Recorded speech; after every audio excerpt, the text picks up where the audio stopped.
everyone, and good afternoon. Greg Esterbrooks here in North Bay for the Phenom debate.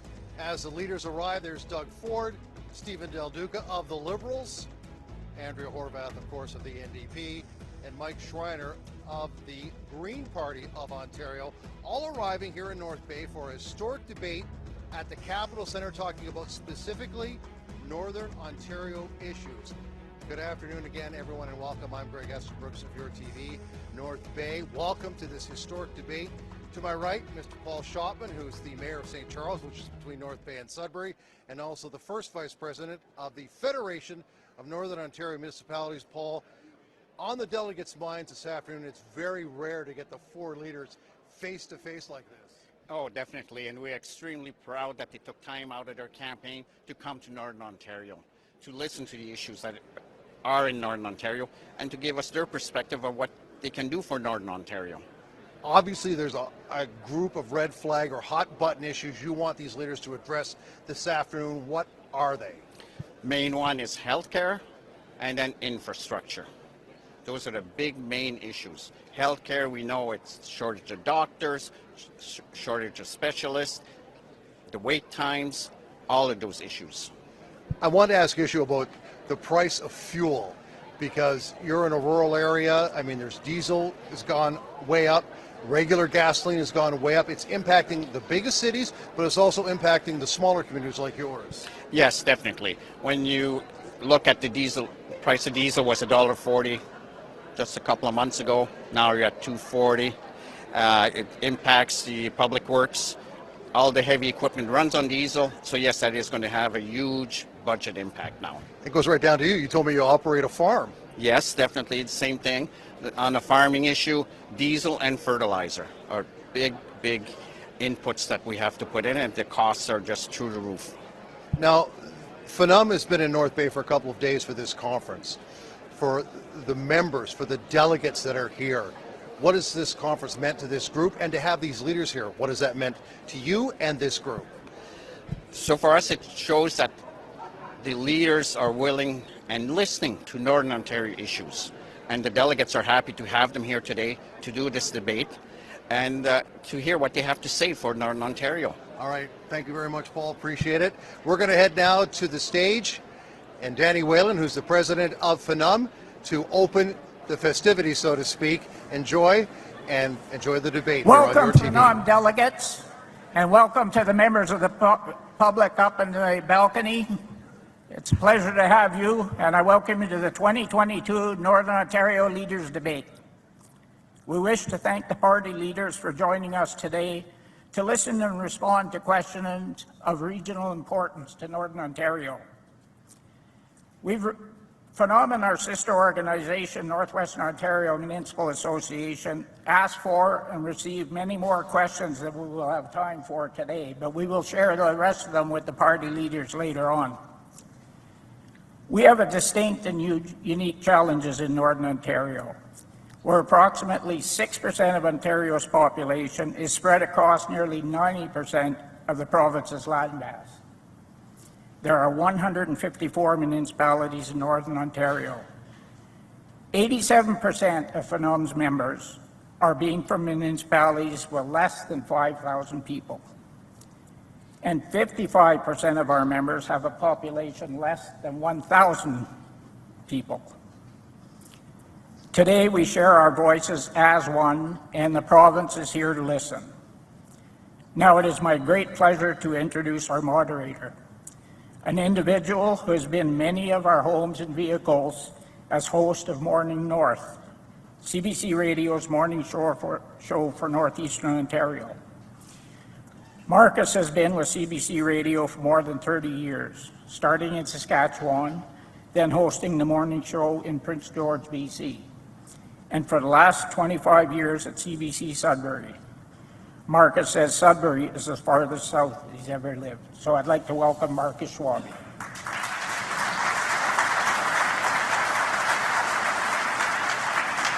Thank you very much, Danny, and good afternoon.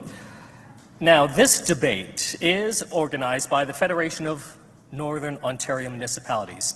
The FNUM executive invited input from various groups in the North and, of course, its membership, and came up with 5 questions of interest in particular to municipalities in Northern Ontario. Now, each leader will have up to 2 minutes to answer each question, the order chosen by random in advance. Then we're going to open up the stage for an open debate and discussion on a related topic. And I'll do my best to keep things orderly and ensure that we hear from all the candidates during those discussions. Now, the candidates are off stage right now. They can hear me, and I ask them to be respectful and to follow my directions. There is a time limit for each question and discussion afterwards, and the candidates will see a yellow paddle raised in the front row when there are 30 seconds to wrap up. And at the end of the debate, each leader will have 3 minutes for closing remarks. So let's welcome our leaders to the stage.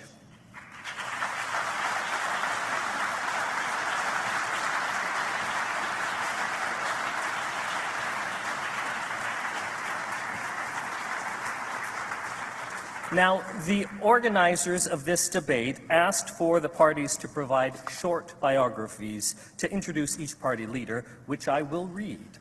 Stephen Del Duca has fought to improve the communities he lives in and served for 3 decades. As Ontario Liberal leader, Stephen's reinvigorated his party with a strong new team and fresh, innovative ideas focused on making life more affordable, revolutionizing elder care, and rebuilding Ontario schools. With his background promoting workers' rights at the Carpenters District Council, work fundraising for his community hospital, law degree, and time in cabinet, Stephen Del Duca has the experience, plan, and strong team of new Liberal candidates to move Ontario forward and provide the opportunity for a brighter future for all of us. Doug Ford is a builder. As a businessman, he built a successful company. As a Toronto City Councillor, Ford championed building subways and kept costs down for families. As leader of the Ontario PCs and Premier of Ontario, Ford is building roads, highways, and transit for a growing province. He's building a stronger economy with 500,000 more jobs and is attracting game-changing investments to build electric vehicles and batteries right here in Ontario. Ford is passionate about the Etobicoke neighborhood where he grew up. He's a dedicated husband to Carla and a proud father of 4 daughters. Andrea Horwath is the daughter of a unionized auto worker, proud to be born and raised in Hamilton. As a housing advocate, she saw it getting harder to build a good life and wanted to help. She was elected to Hamilton City Council in 1997 and fought hard for people and small businesses. In 2004, Hamilton Centre sent her to Queen's Park, and in 2009, the NDP chose her to lead the party. Andrea is focused on fixing healthcare, making homes more affordable, and finally giving working people the respect they deserve. Andrea is a mum, a Hamiltonian, and she's running to be Premier. And Mike Schreiner. Growing up on a farm, Mike was instilled with a passion for protecting people, animals, and the planet at a young age. Prior to entering politics, Mike was a successful entrepreneur, small business owner, and one of the early advocates of the local food movement. As the leader of the Ontario Greens since 2009, Mike has been active at Queen's Park, working across party lines to be a strong advocate for climate action, local food and water initiatives, affordable housing, protecting Ontario's frontline healthcare workers, small business, and mental health. Mike is also the proud father of 2 daughters. So those are your leaders. And we begin with opening remarks, 1 minute each, and we start with Stephen Del Duca. Well, thanks very much, Marcus. Good afternoon. I want to begin by thanking President Whalen and Mac and the rest of the team at FNUM for organizing this incredible discussion that I know the 4 of us are going to have on this stage today. And I want to thank all of you for being here, and for those who are watching at home, I want to thank you for tuning in. This is such a pivotal election campaign for the province of Ontario, and I am honored to be participating today and to be leading a new Ontario Liberal team of qualified candidates, women and men from every walk of life, including the North, who are committed to delivering real progress for all of Ontario, including your communities. We are determined to do this in publicly funded education, in healthcare, in the fight against the climate crisis, and in delivering true, genuine economic dignity for workers and their families and for small businesses. And I know that we will not have the province that we can all be proud of unless every region of Ontario, including the North, is at the table as a full partner. That's why in the platform that I announced yesterday, we call it a plan for Ontario to grow. It's a plan that is fully costed, it is fair, it is forward-looking, and it is balanced. And it includes significant measures that will support Northern Ontario, which I'm looking forward to sharing with you in the conversation that we're going to have today. And again, to President Whalen and everybody at Phenom, thank you so much for your leadership. I'm looking forward to this discussion and to partnering with you for years to come. Thank you very much. Ontario Progressive Conservative Leader Doug Ford. Well, thank you so much. It's great to be in beautiful North Bay, and I just want to thank the Federation of Northern Ontario Municipalities and NOMA for hosting us today. I'm really excited about the future of Northern Ontario, but it's up to each and every one of us to roll up our sleeves and get to work. And the Ontario PC plan is the only plan that's going to have a vision to build the North. We're building Highways 101, we're building Highway 17, we're building the road to the Ring of Fire, and we're bringing back the Northlander. We're the only party saying yes to new jobs in mining and manufacturing and skilled trades. Yes to the biggest investment in mental health in Canadian history. Yes to putting more money back into your pockets. We're reducing the gas tax. We're scrapping the license fee tax. To my friends in Northern Ontario, I'll always be there to listen to you. I'll always have your backs, and let's get it done. Thank you. Next, NDP Leader Andrea Horwath. Thanks, Marcus. I'm also very grateful to be here to talk to all of you about the things that matter to Northerners. This is a campaign, this is an election at which there's a lot at stake.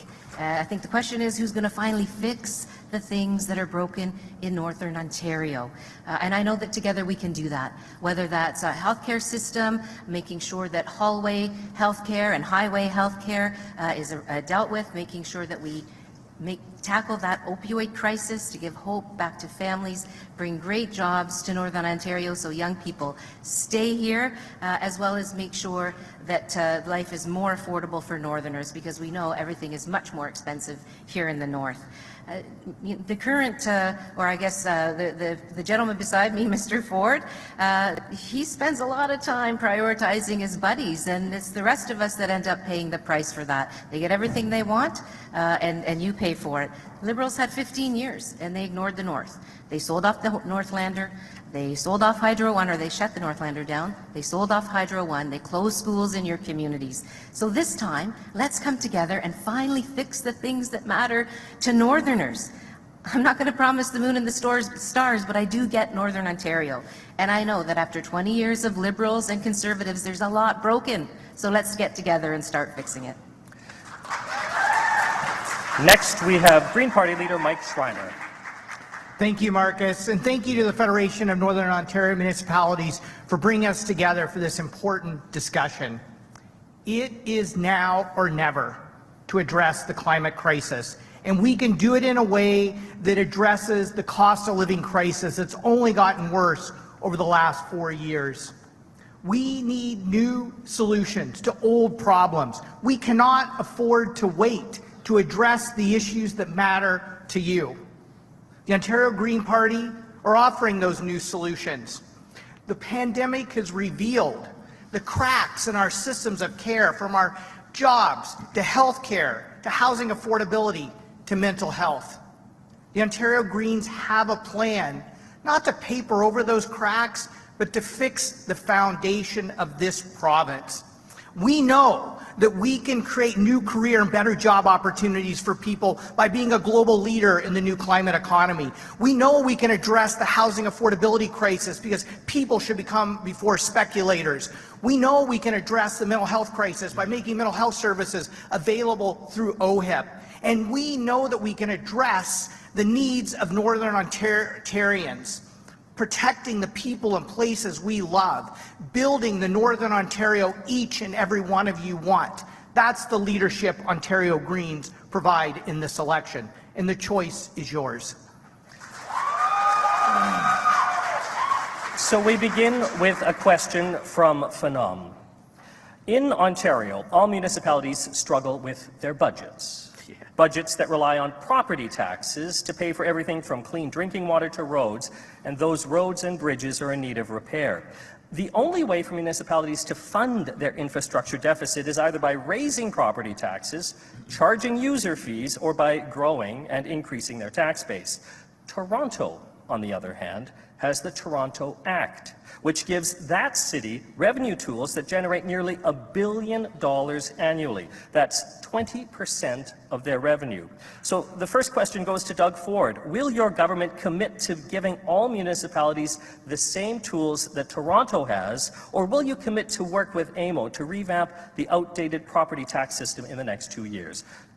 Well, first of all, thank you for the question. I'll tell you, folks, I'll never support increasing taxes. It's very simple as that. My opponents, they love increasing taxes, all three of them. They love regulations, they love increasing taxes, but we have the backs of the municipalities, all 444 of them. During the pandemic, I personally negotiated $4 billion for municipalities. Another $1.2 billion we gave municipalities for the pandemic. You know, I just believe in creating economic development, job creation. We don't need more taxes. We need more people paying taxes. We need more people being employed. Under the previous government, we had lost 300,000 jobs. They drove jobs out of this province propped up by the NDP. As we stand here today, we've created an environment and a climate. We've created the environment of 550,000 new jobs.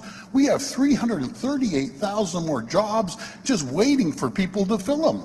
We also believe in revenue sharing. You know, our critical mineral strategy is absolutely critical for going out there and creating more revenues, and we're going to share them with the municipalities. The worst thing you could do is take money out of people's pockets, take money out of businesses. We saw what happened in 15 years. Everyone left the province, 300,000 jobs were gone, and people couldn't pay their rent, couldn't pay their mortgages, couldn't put food on the table because of tax and spend policy under the Liberals and NDP. We're going to make sure that we have a thriving economy, prosperity, the likes of which this province has never seen before. Thank you, Doug Ford. Same question to Andrea Horwath. Will your government commit to giving all municipalities the same tools that Toronto has? Thanks for the question. There's no doubt that municipalities have had a raw deal, and particularly in the north, that's really hurt because a lot of your budgets are very small because your population bases are also very small.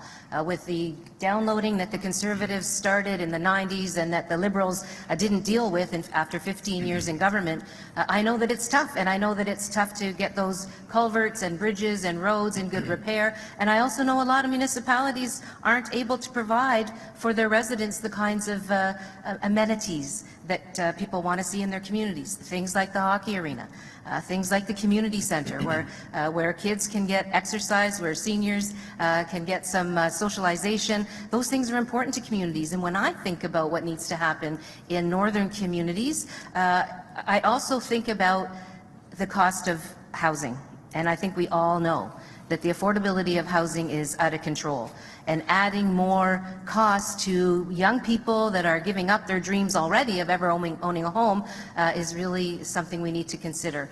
But we know that folks like doctors and nurses and other healthcare professionals need to come to the north, and the way to do that is to make sure you can have the funding necessary. So for us, for me, downloading has got to change to downloading has to change to uploading. We have to upload some of these costs back to the provincial government and truly be there for northern municipalities who deserve to be able to provide their residents with the things that they expect. Mike Schreiner, same question to you. Will you commit to work with AMO to revamp the outdated property tax system in the next 2 years? Marcus, I'll give it unequivocal yes. Because we know municipalities, especially northern municipalities, need more autonomy to make decisions and have the revenue tools they need to provide the services their residents want. Every time the province, particularly under the Conservatives, download costs on municipalities, that means increased property taxes, which is the most regressive form of tax in our province. There's only one taxpayer, Whether they're paying it to the municipality or the province, it's the same people paying the bills. So that's why the Ontario Greens are saying, let's give municipalities more autonomy. Let's have the province step in and be a partner with municipalities by uploading 50% of shelter and housing costs to take pressure off of municipal budgets and help address the housing affordability crisis. Let's upload 50% of transit costs so we can help municipalities better provide reliable, affordable transit for their residents. Let's invest in communities. You know, I asked the Financial Accountability Officer to do a study of the impacts of climate on municipalities. $6 billion just to your budget for buildings alone this decade.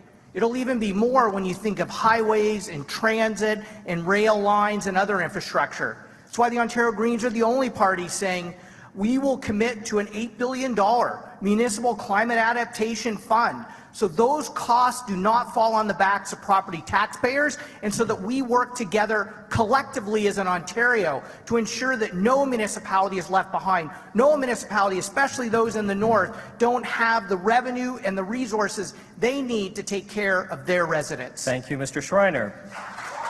Finally, to Stephen Del Duca, property tax. The system that we have, outdated. What would a Liberal government do to change that?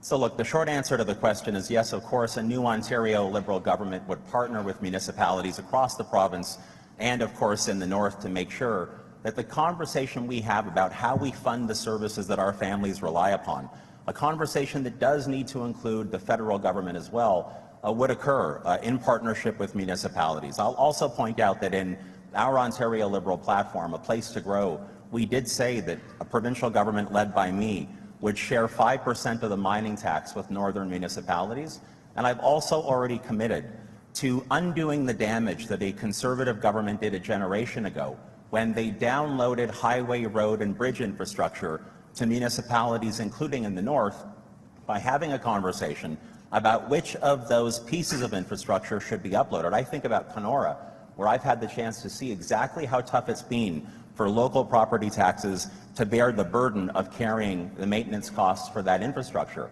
But I also just want to say I listened to Doug Ford talk a second ago, and it feels to me like he's reading the script from last election campaign. He served as Premier for the past 4 years, and the sad fact is that over those 4 years, the same number of manufacturing jobs in this province exist today than they did 4 years ago. Spin isn't going to make this province move forward. The key messages aren't. Only real, dedicated, hard work will help Northern Ontario, and that's what Ontario Liberals will do. All right, let us move on to the open debate. And property taxes, of course, just one bill that we've seen rise in Northern Ontario. I'd like to ask the leaders, what sets your party apart when it comes to making life more affordable? Doug Ford, you can start, but the floor is open. Well, thank you for that question. There's a clear choice right here, folks. You heard it. They want to put more taxes. They want to take more money out of your pockets. You want to tax the mining industry?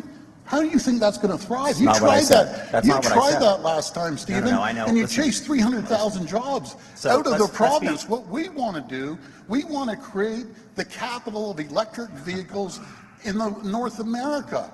We have the graphite, we have the nickel, we have the cobalt, we have the lithium right here. So let's hear from Stephen Del Duca. They're going to get more revenue. It's going to create thousands of jobs for the people. And that's what's more important than anything. To be crystal clear about this, so there's no more confusion or cuts or chaos or all the stuff you're hearing from Mr. Ford. What I said a moment ago was that Ontario Liberals would take the existing mining tax that is collected by the province and provide 5% of that back to northern municipalities to support you. But when Doug Ford, absolutely, but here's something that just emerged. But Stephen, you had 15 years to pay attention to northern communities, and you didn't do any of that. That's part of the problem. Here is something that just emerged yesterday, which I think is a really scary story for Northern Ontario. Doug Ford talks about critical minerals, and he talks about wanting to create jobs as a result of tackling and going after the minerals that we have. But we learned just yesterday in Windsor, the part of the province where we all want to invest to create jobs that northern communities will support with their minerals, is now at risk of losing a major investment in the EV battery supply chain because Doug Ford and the Conservatives have no plan to produce clean and sustainable electricity for our economy. All right, no the plan. question was That's about gonna set us back. affordability, and I'm going to go to Mike Schreiner Yeah, next. thank you, Marcus. I'll tell you one thing that separates us. Election gimmicks are not going to solve the problems the people of this province need. You know, these three supported the license sticker gimmick. I opposed it because that's billions of dollars that can help fund healthcare, education, better social services. When I talk to people in the north, they're saying to me, we need more access to better healthcare. We need to ensure that our elders are cared for properly in long-term care, which didn't happen during the pandemic. They're telling me their kids need quality public schools. They're telling me they need access to mental health services under OHIP. And every time Mr. Ford says, we're going to take that away from you, that's less money in your family's pockets because you have to pay then out of pocket for those services. So let's ask ourselves, what's the kind of Ontario you want to build? And together, let's build it by sharing those resources and that fiscal let Andrea capacity. Horwath have a word on affordability. I wouldn't mind actually having a bit of a moment to talk to people about how unaffordable life is. I heard a lot of things here, but everyday folks are having a real hard time being able to pay for everyday life here in Ontario. And in the north, as you know, it's much, much more expensive. So our plan includes a number of pieces. Making sure we have a minimum wage that people can build a decent life on, making sure that the costs that are coming out of people's pockets are taken care of, things like dental care, things like prescription drugs, mental health care, making sure you don't have to pay for it with your credit card, you can use your OHIP card, and making sure that yes, the gifts that Northern Ontario has are available to be responsibly, removed from the ground, for example, with mining. But let's bring those processing jobs here. Let's not just move them all to other jurisdictions. Let's not give up on plants like Alstom and Thunder Bay and have the content rules around domestic content scrapped away by the current government or by the former government. These kinds of things are the things that make great jobs in our province, and we have to protect them, not let them be washed away. We're going to move on to the second question, and again, this is from Phenom. And while it may be nice to rent a lakeside Airbnb or a Verbo accommodation, many municipalities are concerned about the impact they're having. In some cases, it's like having a commercial operation in a residentially zoned neighborhood, threatening a way of life. On top of that, floating accommodations are growing in the north, representing a threat to lakes and waterways, which are not municipally regulated. So, Andrea Horwath, you start with this question. What will you do about the negative effect that short-term rentals and floating accommodations are having on our communities? Thanks, Marcus. It's definitely the case that folks, particularly folks here who live in Northern Ontario, get that sinking feeling when a couple of RVs roll up with 40 people who are ready to party for the weekend, because it impacts the quality of life of all of you. There's also no doubt that it's really challenging for municipalities who see their units that are so desperately needed by local folks in terms of rental or ownership be bought up by Airbnb or those kinds of companies and not available for people to live in. And again, the regulation of those things is tough, and so for the municipalities to shoulder. So we have a plan to license those short-term rentals, no matter where they are in Ontario, work with municipalities to make sure that they're accountable and that there are consequences to the things that happen in community. And everybody knows when it comes to floating accommodations, those kinds of things can cause even more problems, because everybody knows how much the water amplifies the noise, and people wonder, where does that grey water go? So again, I know the MNR's been doing some work on this with the municipalities, and I'm certainly looking forward to being the partner that sits down with you and them and figures out a solution that doesn't end up costing municipalities a lot of resources that you just don't have. Mike Schreiner, what would you do about the negative effect that short-term rentals and floating accommodations are having? Yeah, Marcus, homes are for people and families, not speculators and commercial companies. We have a housing crisis in this province. It is the biggest cost of living crisis that people talk to me across the North and across Ontario. We have to bring in a registry and regulate short-term vacation rentals to ensure that we have enough housing supply for people who live in the North, do the work in the North, provide the jobs in the North. We need to ensure that we properly regulate water homes as well, for environmental reasons if nothing else, but also for quality of life reasons for local residents. We have to ensure safety. We have to also recognize, and I think in the regulatory framework we can do this, that there are some homeowners who do rent out their primary residence, and it is an important source of additional income. And so when I talk about regulating it, it's regulating those speculators and corporations who are buying up homes only to use as short-term rentals. Those homes should be for people. That's why I'm so proud that we're the only party calling for a multiple home speculation tax to drive speculators out of the marketplace, because homes are for people and families, and we have to ensure that everybody in this province has an affordable place to call home in the community they love, near their friends, their families, and where they work. Thank you, Mr. Schreiner. And finally, to Stephen Del Duca, short-term rentals, floating accommodations, what would your party do about it?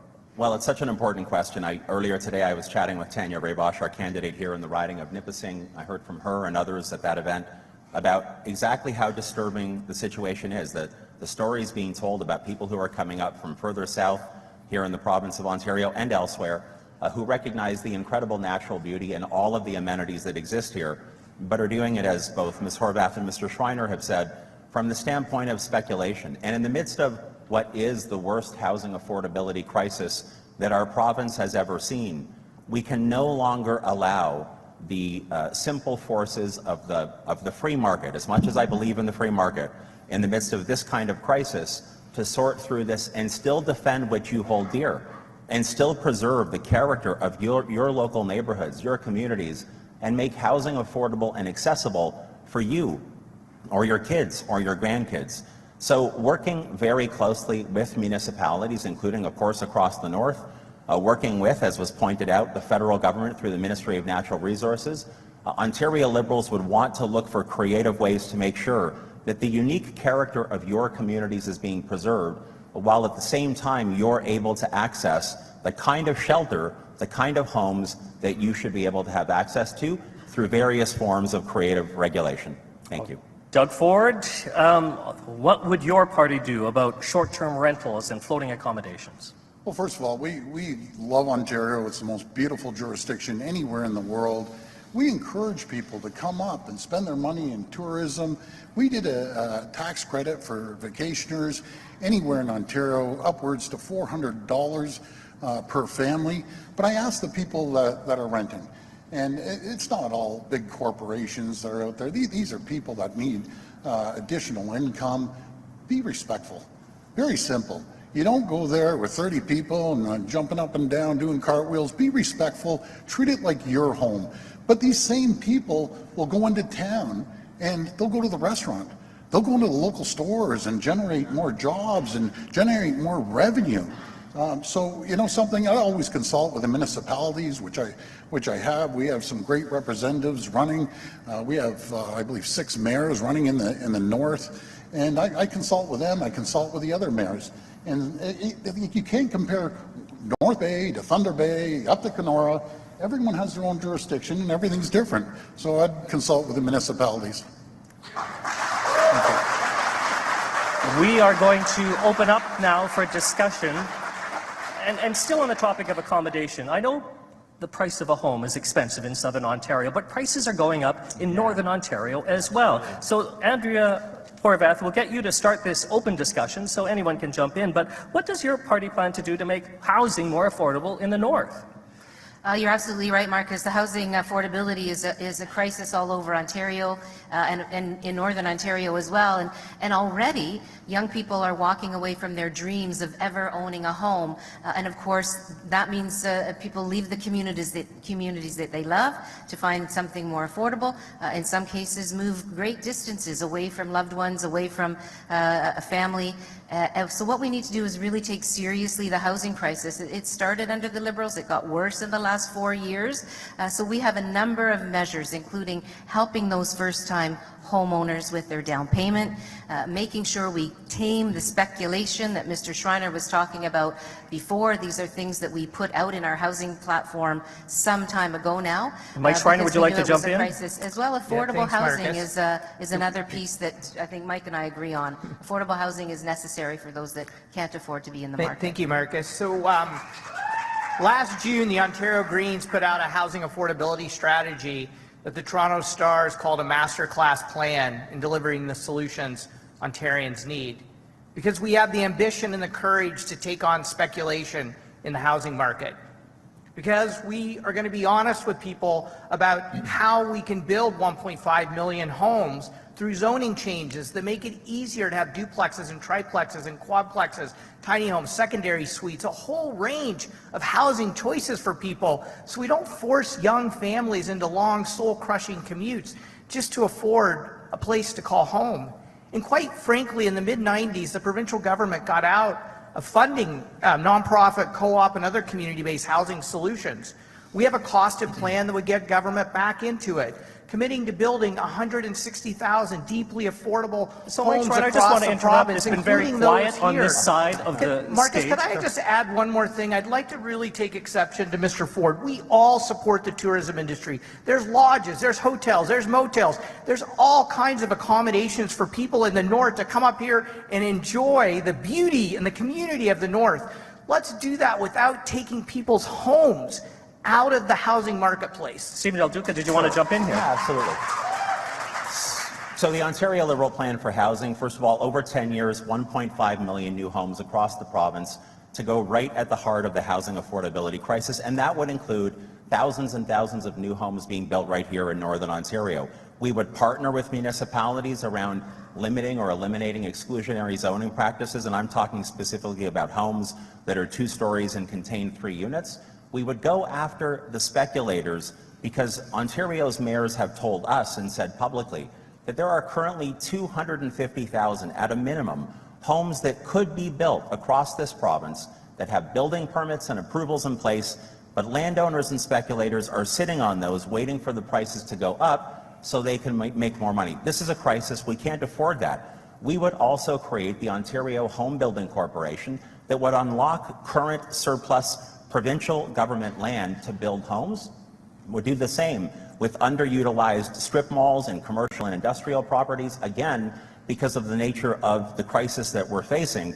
And when it comes to the new homes that the Ontario Home Building Corporation would build, or would sell, I should say, those would be limited to first-time home buyers, because that's who's facing one of the toughest crunches right now. Let's hear from Doug Ford. He's been very quiet during this discussion. So, Mr. Ford, really quickly, I'm going to move on to Mr. Ford. We're out of time. Thank you. But I'd like to hear, does your party have a plan to make housing more affordable in the north? We actually have a great plan. I'll tell you about it. We have more housing starts in Ontario, over 100,000 last year. That's more than in 30 years. We've sat down with the municipalities and talked to them. We want to make sure we standardize the process right across the board until you can get through the red tape and regulations. You ask anyone who try to build a home, sometimes it takes 2 to 3 years to get approval from the municipalities. Folks, this is economics 101. It's very simple, supply and demand. We're going to continue building attainable housing and affordable housing. And if you take 2 to 3 years to get a permit, what do you think happens within those 2 or 3 years? Lumber goes up, steel goes up, labor goes up. Let's get the permits out the door and create more housing. It's a supply and demand issue, and we're going to build more homes than any government in the history of Ontario, which we had last year, over 100,000 housing starts here in Ontario. All right, we're going to move on now to the next question. And this question is about highways in Northern Ontario that are often closed in the winter because of snowy or icy conditions, and all too often because of collisions. Secondary highways are also in bad shape and pose a safety hazard. So, starting with you, Mr. Schreiner, 1 minute on your plan to address the state of our roads in Northern Ontario. Yeah, thank you, Marcus. We absolutely have to improve the state of repair and snow plowing on roads in the north. And I can tell you, previous government that privatized snow plowing The Liberals never changed that, and it's meant higher cost, lower service. We need to fix that. We need to make sure that highways like Highway 11 and 17 are upgraded to Class 1 highways, and that we have public snow plowing on them so they're safe in the wintertime. We need to finish the job on four-laning Highway 69 and have a four-lane highway between Thunder Bay and Nipigon on 11 and 17, widening our highways to make throughout the north to make them safer, especially for passing. And we also have to recognize that if we're going to address the affordability challenges drivers are facing, we have to electrify our transportation systems, and we need to roll out charging infrastructure all across the north. You know, it costs me about $5 to fill up my electric vehicle, $15 at a high-speed charger in North Bay last night. Meanwhile, drivers are paying over $100 to fill up their cars with gasoline. And we are going to move on. Let's have that charging infrastructure on our highways so they can save money. Stephen Del Duca, Liberal leader. What's your plan to address the state of our roads in Northern Ontario? One minute. Thanks very much, Marcus. I will agree with Mr. Schreiner. Highways 11 and 17 do need to be upgraded to Class 1 highways for the purposes of winter maintenance. I think that's essential. In our plan, in addition to that, we would finish the job with respect to the twinning or the four-laning of Highway 11 and 17 from Thunder Bay to Nipigon. We would also be looking to four-lane or to complete the four-laning, a project that has gone on for, I know, a number of years, the four-laning of Highway 69. And we want to empower northern residents to be able to make more affordable choices to keep yourselves safe when you are commuting or traveling around the north. That's why we announced that we would create a new tax credit to take $100 off studded winter tires for those living in Northern Ontario. Thank you. Doug Ford, roads in the north. Well, thank you. Folks, I've driven these roads in the north, in the far north, and it's terrifying going down those roads, especially in the winter. This year alone, we're doing the largest investment in Ontario history of $640 million in widening roads and twinning roads. We're rebuilding highways 101 through Timmins, twinning Highway 17 from Kenora to Manitoba. We're twinning Highways 11 and 17 between Thunder Bay and Nipigon, widening Highway 69 between Parry Sound and Sudbury, building Ontario's first ever 2+1 highway to improve Highway 11. Mr. Del Duca, you had your opportunity and you failed. You were the Minister of Transportation. You didn't build absolutely nothing. We made sure that Ontario's consistently beat our snow clearing targets, and including last year, we achieved 98% of provincial standards. Mr. Del Duca, we doubled your performance. 1 in every 4 highway contract area did not meet the provincial standards. You were failing as the Minister of Transportation. You weren't building highways. You weren't clearing the snows. They were more dangerous under your watch. Folks, we're going to build highways. We're going to get it done. We're going to make sure those roads are cleared throughout the winter. Let's hear now from Andrea Horwath of the NDP on your plan to address the state of roads in Northern Ontario. Thanks very much, Marcus. I have to say it's pretty interesting when I know that some of the promises that Mr. Ford is making are the same ones that were in his last platform, and he hasn't gotten around to those things like Highway 69.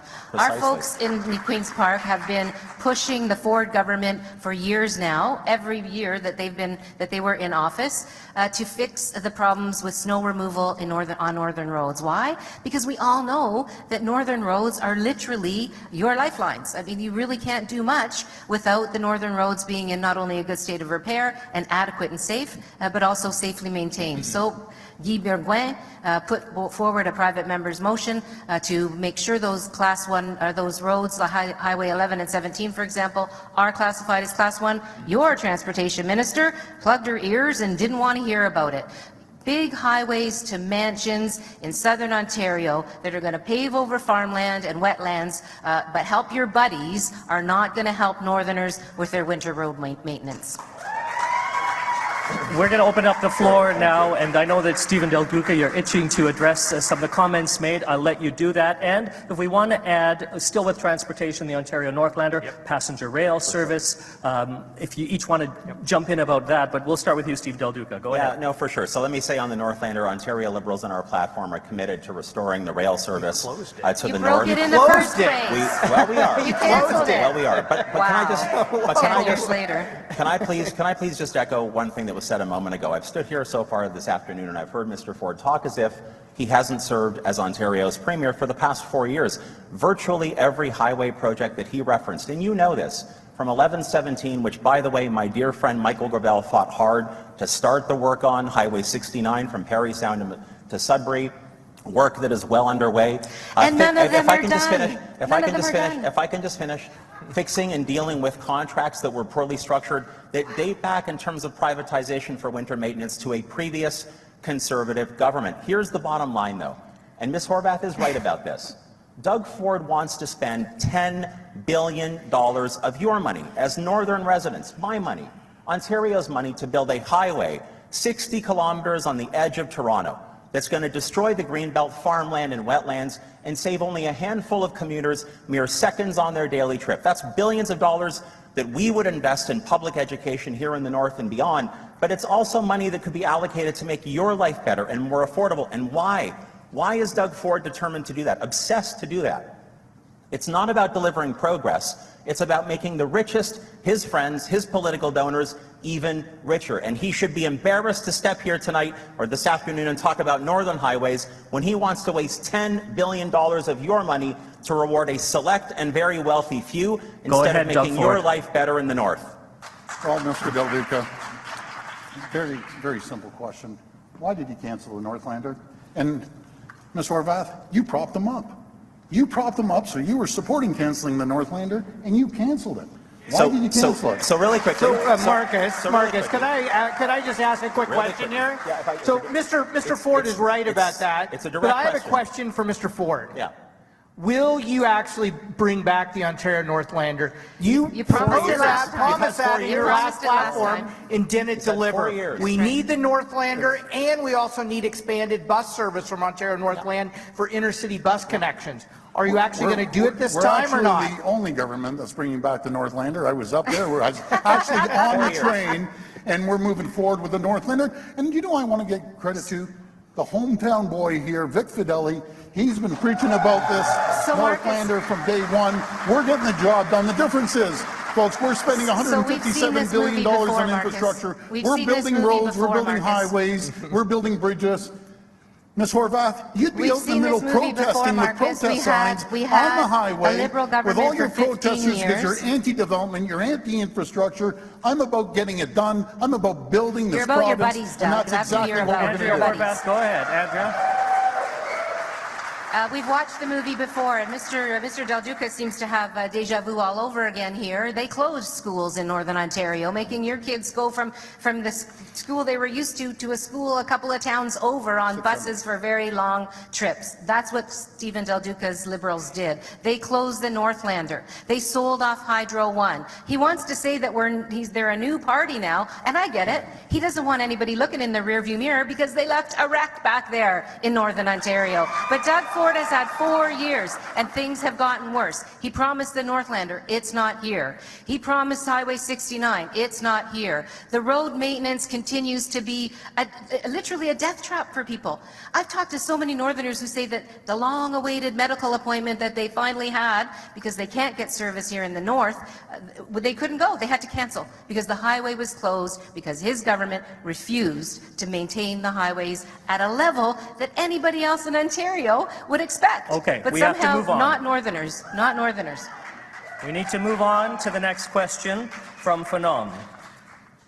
Now, people may not realize that much of Northern Ontario has very little to no provincial emergency support, such as police, EMS, even MTO. So that leaves local fire departments, in many cases volunteer fire departments, to act as first responders, and sometimes the only responders to emergencies. Now, many departments are expecting fewer volunteers because of retirements, And municipalities are concerned with the new firefighter certification regulations that could make it harder to recruit and retain volunteer firefighters. So, Stephen Del Duca, are you prepared to rescind the firefighter certification regulations? And if not, what will your government do to support communities, particularly those that may no longer be able to provide fire protection services due to the certification changes? Well, thanks very much for the question, Marcus, and Phenom for the question. So I think it's really important to say as a first principle that I know no one here in this room, no one watching at home or across the north, or I should say we all want to support safer and healthier communities. We know that our first responders, our fire services, and so many others, in particular over the last couple of years, which have been so difficult for them, difficult for everyone on the front lines, deserve support. They deserve to be kept safe and healthy and to be able to come back home to their loved ones at the end of the day. And so, therefore, training standards and certification are so important to make sure that they're able to do exactly that, keep us safe and keep themselves safe. But there is equally no doubt that many municipalities, in particular our smaller municipalities here in the north, face a pretty big uphill battle with respect, or uphill challenge with respect to finding the funding in order to make sure that the certification standards are met, and at the same time they can be kept whole fiscally, if you know what I mean, the municipalities.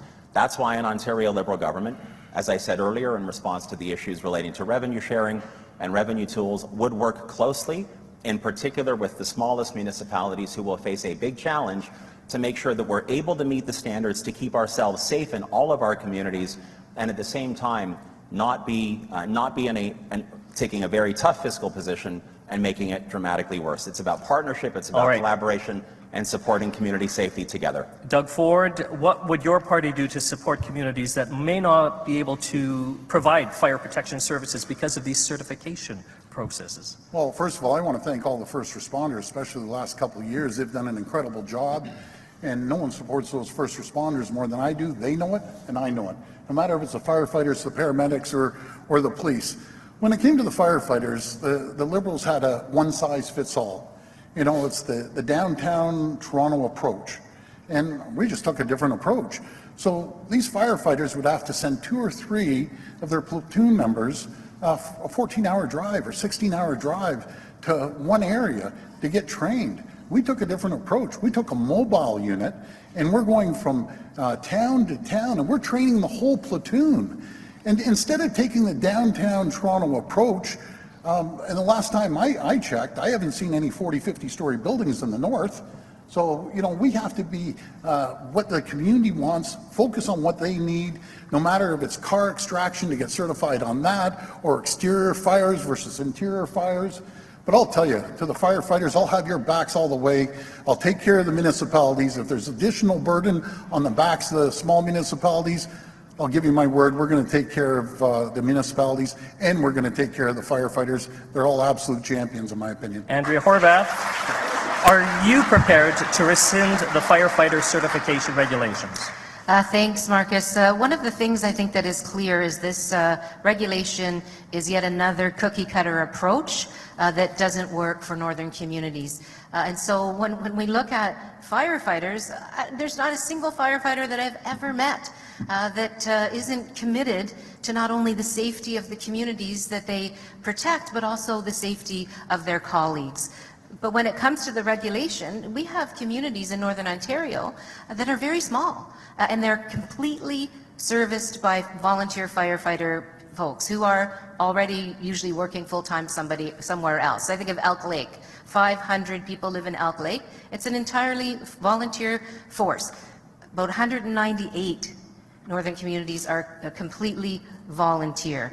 So what we need to do is make sure that we're building regulations that keep everybody safe, that keep firefighters safe, but also make sure that the fire protection is available in the northern communities. And so it's not a cookie-cutter approach. It shouldn't be a cookie-cutter approach. It should be an acknowledgement of the particular needs of northerners and making sure we're working with local communities, local fire chiefs about how to make sure the training is there, but also the coverage is there and the safety is there for their Mike Schreiner on firefighter certification regulations.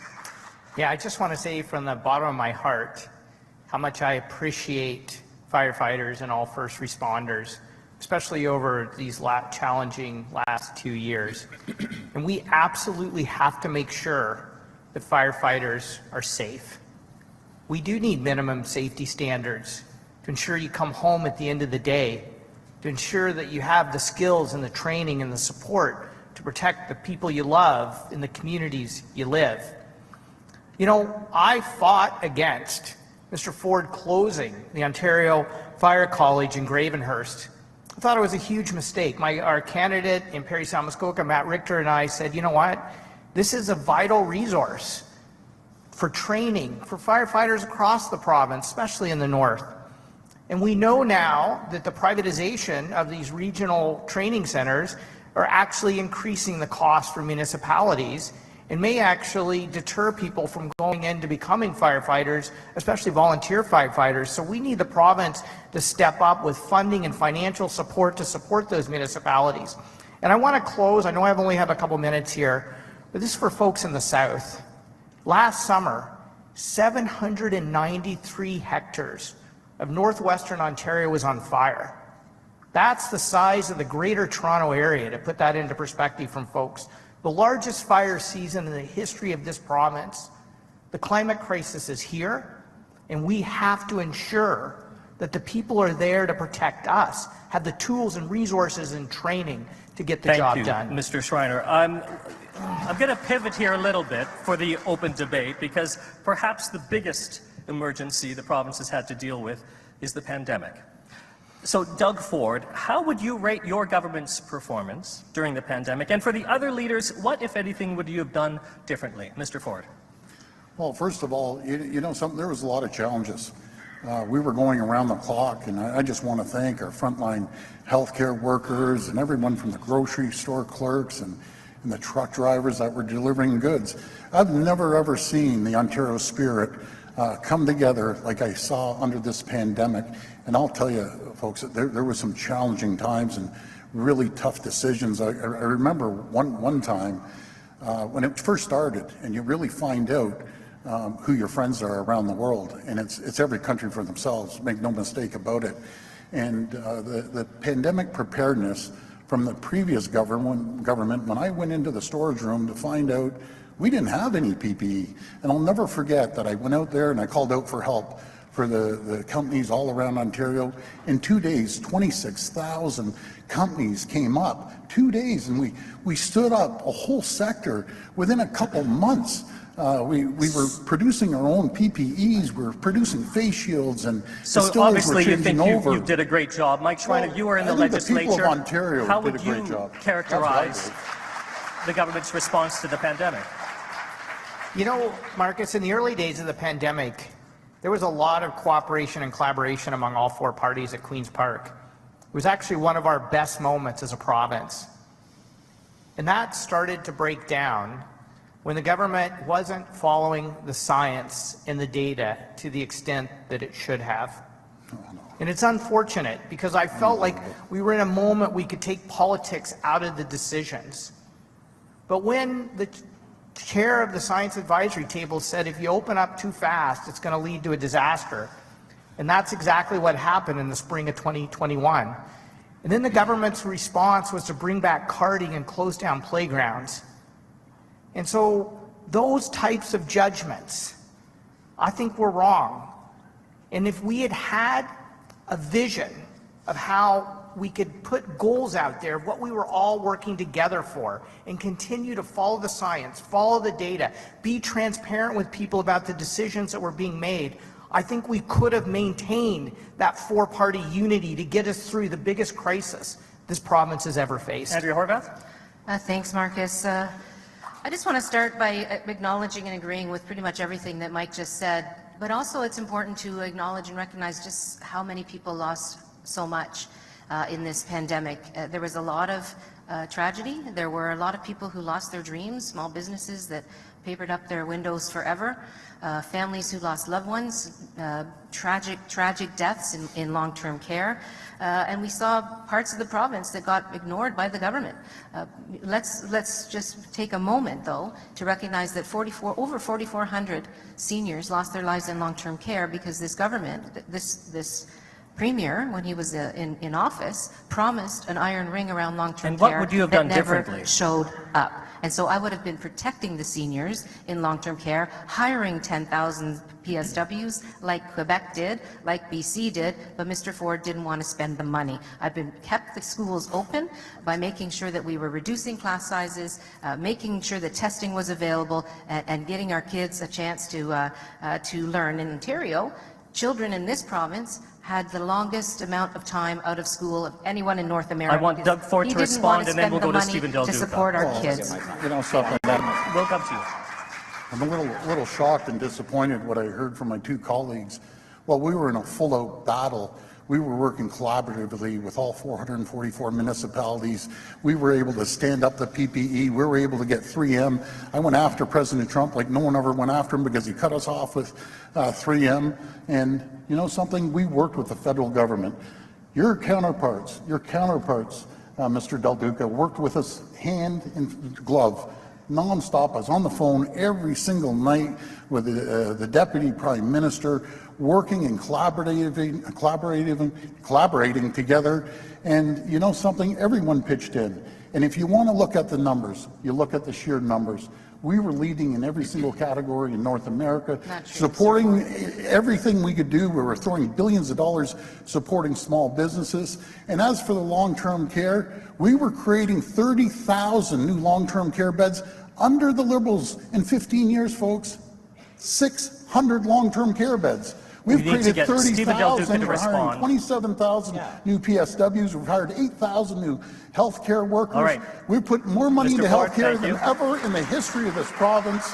$76 billion versus their $61 billion. You prop them up.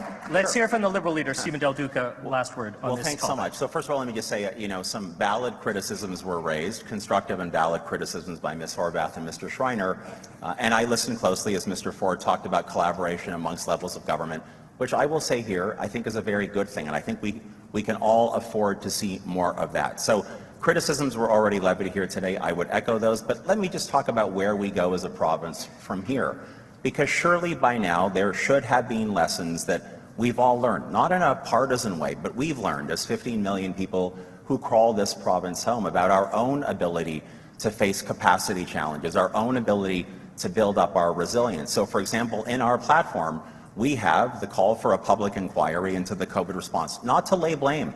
I want to be clear about this, not to lay blame, but to draw out the lessons that will help us collectively prepare for whatever challenge comes next. We've also included the desire to create what I call a pandemic resilience hub so that we do have the capacity on an ongoing basis to build out the PPE, the vaccine research and development, so that reports back into the legislature. So it's not simply to one government or the other, but every member in the legislature in a transparent way learns about how we collectively remain accountable. Because whether, God forbid, it's another pandemic or it's the climate crisis or a natural disaster, this province needs to be ready on an ongoing basis in the strongest way possible to be resilient. It's what the people of this province deserve.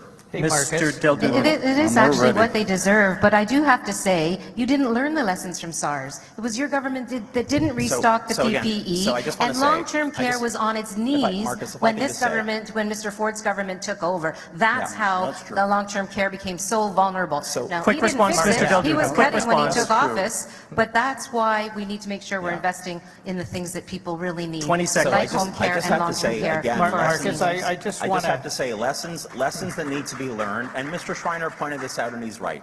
The ability to collaborate, the ability to work together and find consensus on issues that are this fundamental, your health and safety, should go beyond partisan politics throughout the year, but even on a stage in the middle of an election campaign. And that's what I and the new Ontario Liberal team are committed to delivering Mike for Schreiner, you. go ahead. Really short. Yeah, Marcus, I just want to really quickly say that one lesson we have learned is supply chains when it comes to medical supplies. I will give Mr. Ford credit. He came to my riding in Guelph and we opened Medline, which is going to supply more PPE.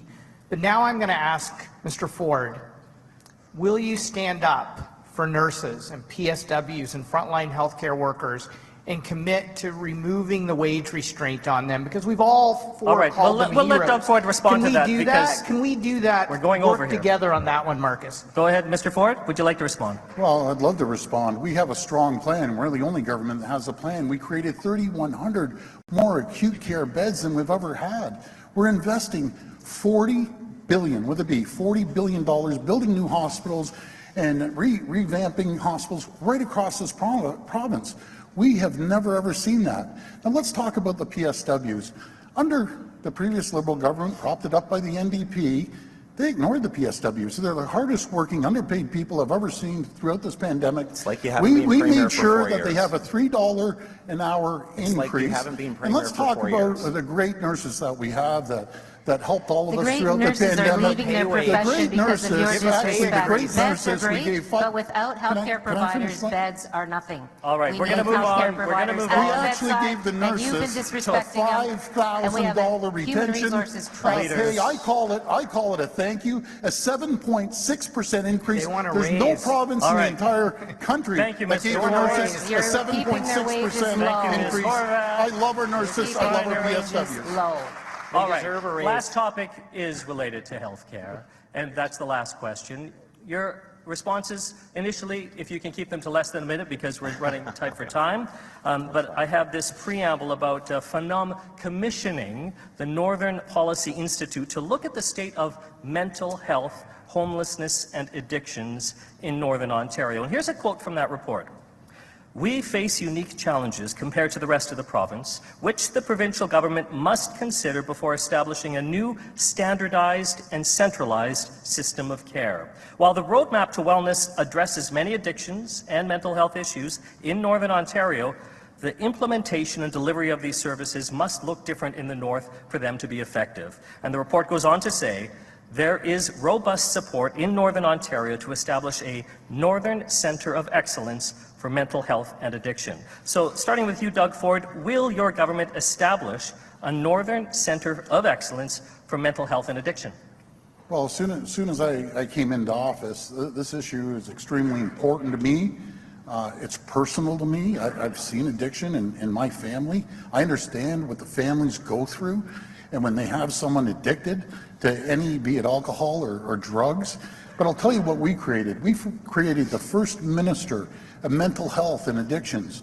We made the largest investment in Canadian history of $3.8 billion. We increased the funding from the previous government for mental health and addiction by 30%. We also were investing $13 million to support Indigenous mental health. And I'll tell you, Michael Tabola, our minister, has been all through the North with the First Nations community supporting him. We invested $30 million to build 224 addiction treatment beds. Folks, I can't stress this enough. The addiction treatment beds are the most important area that we could support people. Right here in North Bay, we created 53 beds in North Bay, 15 new beds in Timmins, 34 new beds in Thunder Bay, and 15 new beds in Sudbury. We need a wraparound system that's going to help people when they go in, and they can see the nurse, they can get counseling, they can get a meal. Folks, this is serious. We're putting every resource we have into helping people with mental health and addictions. Andrea Horwath, Thanks, what will Marcus. your government establish? What Mr. Ford forgot to mention is that one of the first things he did was cap the number of safe consumption sites in Ontario and put people's lives at risk. It's heartbreaking. The opioid crisis has been rolling through Northern Ontario for some time now. Back in 2020, there were 51 people that lost their lives to an overdose in Sudbury. 4 people lost their lives last week. Today, there are now over 238 people since 2020 that have lost their lives to an opioid overdose or to a drug overdose. There's a crisis happening, and this government cut $330 million for mental health when they took over. They stopped those sites from being increased to try to save lives. What our plan does is reverse all of that. We know that we can save lives by making those investments, by being there with rehab beds, with detox beds, with services that support people afterwards. Our plan includes transitional housing as well as supportive housing, so that when people start to be able to rebuild their lives, they can have the supports and an affordable place to live, to have a decent future. There's a lot that needs to be done, ignored and made worse by this government, Mr. Ford's government, and certainly we're committed to working with you to fix the opioid crisis and over addictions crisis, rather, that we know your towns are facing. Thank you, Ms. Horwath. Mike Schreiner, will your government, a Green government, establish a Northern Centre of Excellence for Mental Health and Addiction? Yes, Marcus. And I want to be clear that everything is not okay when it comes to the mental health and addictions crisis we're facing in Ontario right now. The substance use deaths are 3 times higher in Northern Ontario than they are in the South. Sean McLaughlin, our candidate here, is a frontline mental health and addictions worker here in North Bay. And he's talked to me about the fact that, you know, the consumption and treatment site in Sudbury didn't get the funding it needed, even though the crisis on a per capita basis is worse in Sudbury than any other community. That's why we need to make OHIP, mental health services, available and funded through OHIP, so everyone can access the care they need. That's why we need to expand harm reduction services and to declare opioid use a public health emergency. But Marcus, it's also why we have to address the social determinants of health, like poverty. We're the only party in Ontario calling for doubling the rates that people on disabilities receive, because they're living in legislative poverty right now. We're calling on 160,000 deeply affordable homes to be built across this province, including 60,000 with wraparound mental health and addictions and other supports, and a commitment to 4,000 support, even 6,000 deeply affordable specifically for the North. And on top of that, 14,000 homes that are Indigenous owned and Indigenous led, because healthcare providers tell us that if we're going to solve this crisis, we have to end poverty and we have to make housing first. Let's hear from Stephen Del Duca of the Liberal Party. Well, thanks very much. I mean, I've heard this from all of you, from the mayors and other municipal councillors and small business owners that I've had the chance over the past couple of years to speak with directly about exactly how scary the crisis is with respect to mental health and addictions, particularly around the opioid crisis. I know it's already being discussed by others on the stage, but there is no doubt that there needs to be more invested, and an Ontario Liberal government would, in supportive housing, deeply affordable housing. By the way, working in partnership with municipalities, providing, in the case of our platform, $360 million in ongoing annual funding to not-for-profits and municipalities to create the wraparound services that we talk about so frequently. I think it's so important for the Opioid Emergency Task Force, which was created several years ago, which, sad to say, hasn't had a single meeting over the past 4 years, to once again be reestablished, to be reactivated, so working together we can have a genuine conversation about what targeted and broad-based investments need to be delivered. Our plan also includes $3 billion in new funding over 4 years for the mental health crisis that we are facing right across the board, and a significant amount of that overarching investment would flow to communities here in the North. But the original question about a Northern-specific Centre of Excellence, I believe that is a discussion that has merit, and an Ontario Liberal government would be happy to have that with you in order to look at making it happen. Thank you. We're going to open up the stage to just have a discussion about what other changes are needed to improve healthcare in Northern Ontario. Doug Ford, what else should be done, do you think, to improve health in the North? Well, first of all, I just want to follow up on the mental health and addiction. And I take this very seriously. We dedicated a minister. We had the largest funding in Canadian history, $3.8 billion. We increased it by 30%. And what we're doing with healthcare, we're putting more money into healthcare than any government in the history of this province, in this country. Under the Liberals, they were spending about $61 billion. They were fighting with the doctors nonstop. You know, the difference between them and what we're doing, we're putting in $14 billion more. That's almost a 20% increase. We're building new hospitals, right across this province. We're hiring thousands of nurses. There's more than 5,000 nurses have been hired, 8,000 healthcare workers, 27,000 PSWs. We don't just talk about it, we get the job done. You know, it's easy to sit there and throw out these figures and everything.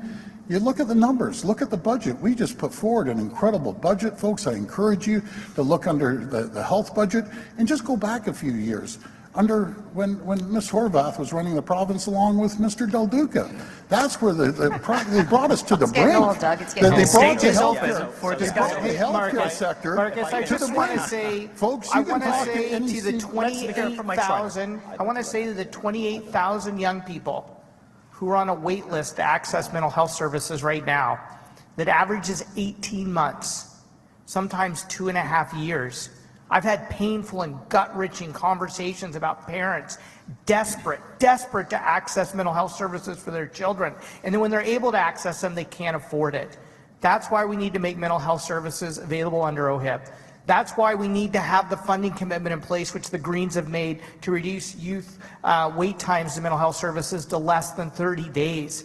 That's our future, folks. So let's hear from Stephen Del Duca now. So, you know, so I know we're talking about healthcare, mental health care, but also healthcare generally speaking. I just wanted to also convey that in the Ontario Liberal plan that we did unveil yesterday, there are other additional measures that we would bring forward as a government to help support better access to healthcare here in Northern Ontario. Number one, we would raise the admission caps on the Northern Ontario School of Medicine. Number two, we would actually waive or get rid of tuition for medical and nursing students who make a commitment to actually work in rural and remote Ontario for an extended period to help them get through school and come to your communities to provide the medical care and the access that you deserve, both in mental health care and in general health care, if I can put it that way. We will also deliver on 15 new community health centers, including some in the north, more nurse practitioner-led clinics, and supporting and funding more family health teams, which is why we can make the commitment that regardless of where you live in this province, including right here in Northern Ontario, you will, under an Ontario Liberal government, have access to a nurse practitioner or a doctor, regardless of your postal code, within 24 hours. These are investments that will make meaningful progress for you here in Northern Ontario as it relates Andrea to Horwath, we haven't heard from you on this. Thanks very much, Marcus. I'm glad Mike talked about the OHIP card being used to get mental health services. That's certainly one of our ideas, and we're prepared to do that because people shouldn't be waiting, kids shouldn't be waiting 18 months to get the mental health services that they need. But we know what's happening here in Northern Ontario. Red Lake had to close its emergency ward. I got a call from Mayor Moda, and he was beside himself because they had to close their emergency ward because the former government of Mr. Ford's didn't pay attention to the mess that was left by Mr. Del Duca and his team. After squeezing hospitals and bringing us hallway medicine, things have gotten worse. And that's a problem for Northerners. There are 13 Northwestern, particularly chiefs of staff, who penned a letter to his government to beg for some attention. They laid out a number of recommendations, and I can proudly say they're all in my platform, because Northerners deserve access, equal access to health care. So not only that, but we need to fix the Northern Travel Grant. I don't know how many times I've heard about the Northern Travel Grant not being properly administered, not being properly provided. 14-day minimum guarantee of, or maximum guarantee of that travel grant refund coming in. Absolutely, mental health and addictions, as I've already mentioned, detox beds, rehab beds. The bottom line is, with these two guys, the healthcare access for Northerners has gotten worse and worse and worse. 15 years with Mr. Del Duca, 4 years with Mr. Ford. It's time to fix Northern healthcare. We can do it if we prioritize your healthcare, and that's exactly what an NDP government is going to do. Mr. Ford. Well, you know something, we're actually doing that. We're the only government that's going to pay for the education of nurses. Full stop. We're going to pay for their full education if they go and practice in rural areas. Under the Liberals, propped it up by the NDP, we didn't have enough doctors. We increased undergrads and postgrads by over 360 more doctors. We did the first medical school in 10 to 15 years. We're building a new school with Ryerson.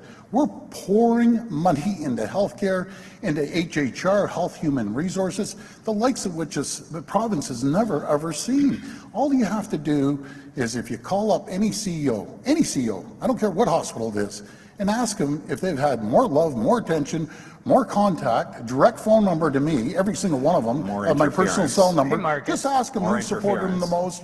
I'll tell you, they're going to say the PC government. It was a disaster under the Liberals and NDP. Absolute disaster. Thank you all for being part of this debate. We now have closing comments, and because we're over time, if you can limit your comments to 2 minutes, you will get an indication from the front row when your time is up. So we're going to go in reverse order. Closing remarks from Mr. Mike Schreiner. Well, thank you, Marcus, and thank you to the Federation of Ontario, Northern Ontario Municipalities for hosting this debate today. And I want to thank my colleagues for being a part of the democratic process and all of you for being a part of the democratic process. We need new solutions to old problems. We cannot afford to wait to address the challenges we face. When I walked into this debate hall, I walked through a line of nurses. They're the backbone of our healthcare system, and they want a wage increase. Like, their wages have been capped at 1% when inflation is 6%. Like, imagine, that's the backbone of public health care. We have to treat the people who care for us with the dignity and respect and the wages they deserve. That's what building a caring society looks like. We have to build connected communities where people can actually afford to live in the community they love, near where they work, so they're not forced into long, expensive commutes, so they can spend time with their family and their friends. We need to be ready for the new climate economy because Northern Ontario can lead it. Northern Ontario can lead it in mining and mining to manufacturing strategy and forestry. We can retrofit buildings to help you save money by saving energy and create thousands of jobs in the construction and trades in the north. But we have to start voting for new solutions and a new party who can deliver on that. And we know that that's what Ontario Greens are doing because we know that's the Northern Ontario you want to build, and we're ready to provide the leadership to build the Ontario you want. Thank you, Mr. Schreiner. Next, Andrea Horwath of the NDP. Thanks very much, Marcus. I just want to say straight up that my commitment to Northerners has never wavered, and it will never waver. You deserve your fair share, and we together can make sure that the things that have been broken will be fixed, like hallway and highway medicine. We're going to hire 300 doctors, 100 specialists, make sure healthcare workers are able to come to the north and serve your communities. We're going to fix, as I mentioned, the Northern Health Travel Grant, so down to 14 days guaranteed. We're going to take action on the mental health crisis that you're facing, deal with folks who are suffering with addictions. The opioid crisis has got to be dealt with, and we know we can tackle that crisis. And we will be providing mental health services with your OHIP card, not your credit card. We will deliver broadband by 2025 in all Ontario, and not with just big fish companies that are the buddies of Doug Ford, with the small and medium-sized providers as well. Jobs that pay the bills, training for workers so that the next generation of Northerners can stay here and build a great life here. We will absolutely bring the Northlander into service. We've been fighting this since 2012 when the Liberals cancelled it. It needs to be reinstated. And we need to do all of these things with the needs of Francophone communities at the top of mind and the inherent rights of Indigenous peoples and communities as part of our process. My commitment to you is very clear. Instead of having a premier that works for his buddies, you can have a premier that works for you. And I think it's high time that that happens for Northern Ontario. Thank you so much. Merci beaucoup. Miigwech. Mr. Doug Ford of the Progressive Conservatives. Well, thank you so much. And I want to thank my colleagues here on the stage. I want to thank the moderators, and I especially want to thank everyone watching on TV. The choice the voters face, it couldn't be any clearer here in Northern Ontario or across the province, has never been more clear. If you want more excuses, more delays, more talk, and more taxes, I'll tell you folks, you have a lot of choices, a lot of options in this election. You can either choose the Liberals that want to take us back, or you can vote for the NDP that want to hold us back. But if you want to get it done, you have one choice, and that's the Ontario PCs. We're the only party with a real plan, a real vision to build Northern Ontario and the rest of the province. A real plan to build highways and key infrastructure, including right here in Northern Ontario. A real plan to keep costs down for Northern families and put money back into your pocket instead of the government's pocket. Friends, it's time to get it done. It's time to get it done for Northern families and business who rely on high-speed internet. And by the way, the bids that went out, we're getting that built, and that's going to be done by 2025. High-speed internet right across this province, $4.2 billion. It's time to get it done by investing in highways like Highways 101 and Highway 17. It's time to get it done by bringing back the Northlander that both the NDP and Liberals canceled. And it's time to get it done by building the road to the Ring of Fire. We're the only party with a team that has a vision and has a plan. On Election Day, on June the 2nd, I'm asking for your vote. Thank you, and we're going to get it done. Thank you. Stephen Del Duca of the Liberal Party.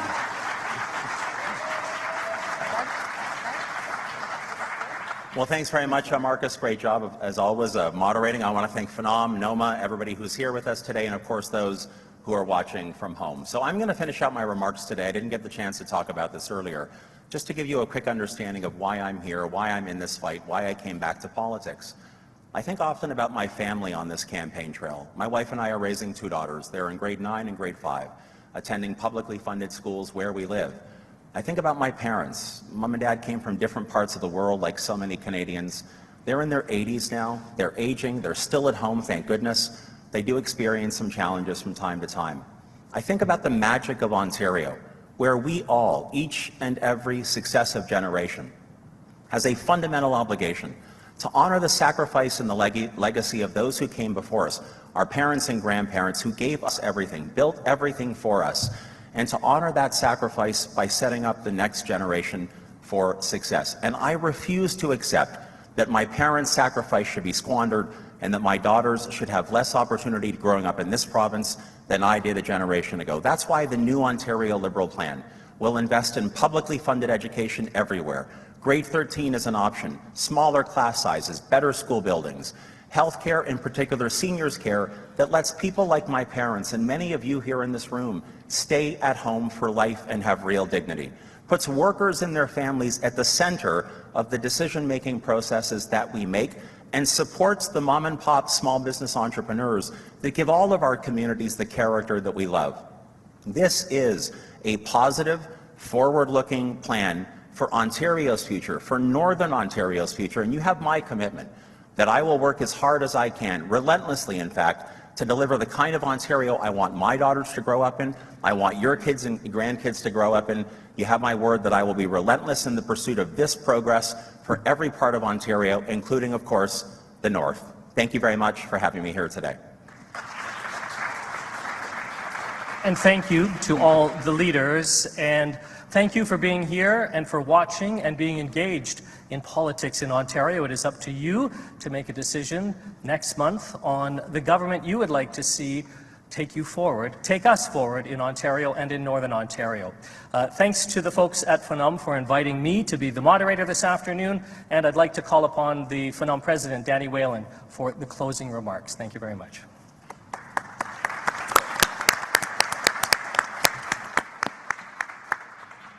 Thanks very much, Marcus. Doesn't he do a wonderful job? I'm sure even the party leaders would agree. To each of you party leaders, I want to give you our thanks on behalf of Noma and Phenom. We could hear the passion in your voice as you defended your platform, and I greatly appreciate that and the time you've shared with us here in the North. I also want to apologize to whichever party will form the next government, because the day you're sworn in, I shall be in your face. No, just a minute. Not as a whiner, not as a complainer, but someone who wants to work in partnership with Queen's Park to unleash the full potential of Northern Ontario. Here. So I put you on notice that I'll be knocking on your door. Good luck to all of you, and I greatly appreciate you being here today. Thank you. Delegates. Thank you.